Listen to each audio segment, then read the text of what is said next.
આજરોજ ચૂંટણી પર્વના દિવસે બનાસકાંઠા જિલ્લાના દાંતા તાલુકાના ધરેડા ગામે કોંગ્રેસ પક્ષના ઉમેદવાર ગેનીબેન ઠાકોર દ્વારા નકલી પોલીસ બનીને ફરતા કેટલાક અજાણ્યા યુવાનોને ઝડપ્યા હોવાનો વિડીયો વાયરલ થયો હતો।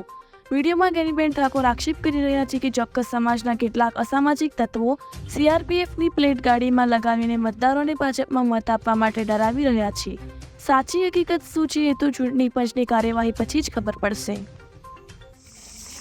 ચાલો આજે આ ધરેડા પ્રાથમિક શાળામાં મતદાન મથકમાં મુલાકાત લેતા જે આ સીઆરપીએફ પોલીસની ખોટી રીતે પ્લેટો લગાવી અને આ ચૌધરી સમાજના યુવાનો એ લોકોને દબાવવા માટેના રોપ કરવા માટેના પ્રયત્નો કરી રહ્યા છે ચાલુ મતદાને।